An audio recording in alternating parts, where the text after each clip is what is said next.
I'm sitting here at the World Business Dialogue with Ismail Malik, the CEO of Blockchain Lab.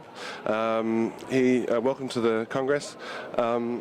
You've just participated in a discussion panel about insurance technologies. Can you tell us a bit about your organization, Blockchain Lab?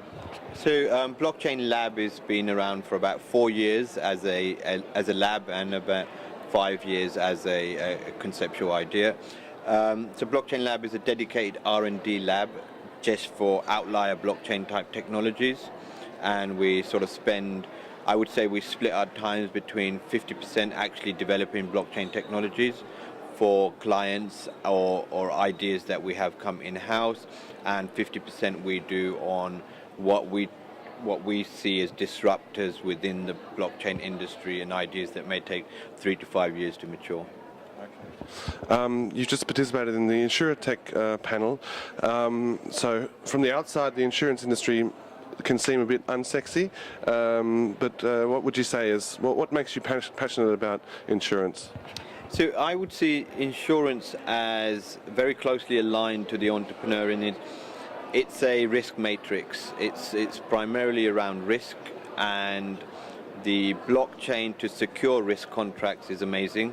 You can actually put between several parties, you can insure a contract, have that put on a blockchain, have no intermediary, and if someone's willing to take the risk on the other side, you can have a functioning insurance contract.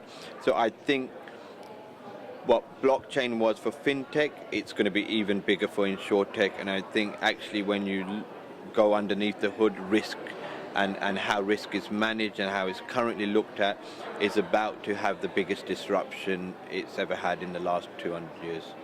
Well, that sounds very exciting. In terms of blockchain technologies, what would you say is the magic or the power of blockchain technologies in the way that lay people can understand? The power of blockchain technologies is essentially anybody, anywhere can partake in it. So take Bitcoin for instance, you can take a wallet and instantly, without the need to open a bank account, without the need to submit documents, none of the onboarding friction, you're able to execute a payment, you're able to execute a contract, you're able to execute a whole set of enabler technologies that you can build applications on with no necessary cause to go to a middleman or go through tons of paperwork or any of these other activities that are not appealing to a millennial generation. So I say the ability to take out the friction and the ability to sort of rip apart any of the sort of paperwork, centralized models we've been used to is the sort of key driver that really drives people in the industry, and those that come on board and actually realize the power of it is what really excites them. Okay, fantastic. The motto of this conference is facing change. We're going through a period of rapid change, I think, and perhaps in this current political climate, it might feel like it's too much for some people. How do you view change, and do you think it can be too much, or do you think we just have to go that way in order to solve our problems? So I don't think people were built to sit behind a computer and tap away and waste their lives. I think that's an ancient concept, or sit behind a desk and just do paperwork. I think human beings were built to do more creative ideas, design, thinking, exploring. I think we're about to enter a universal age where we're going to start to explore new planets. We need as many humans going and doing exploratory tasks. So as fast as we can change and implement the blockchain to go and do the autonomous, monotonous tasks that so many of the human beings on this earth are doing, I think is the absolute essential ingredient to actually create a vibrant and exciting new future. So you think we're in a stage where we're heavily reliant on computers, but there'll be an era beyond this point where we'll be free from computers, basically? Yeah, so we've almost become a slave to technology. We have to constantly check our social media. We have to constantly interact with our banking app. We have to, so we've been having an avalanche of activities thrown upon us.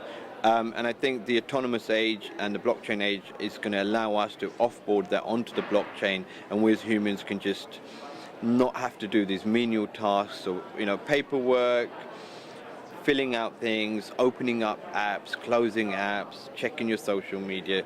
All of these activities, I just think the age of multiple apps is dead, and I think we can have AI autonomous agents do all that, and humans can work on algorithms, creative stuff, and really start to look at a new age of sustainability and environmental sort of integration that we're not really seeing prior to.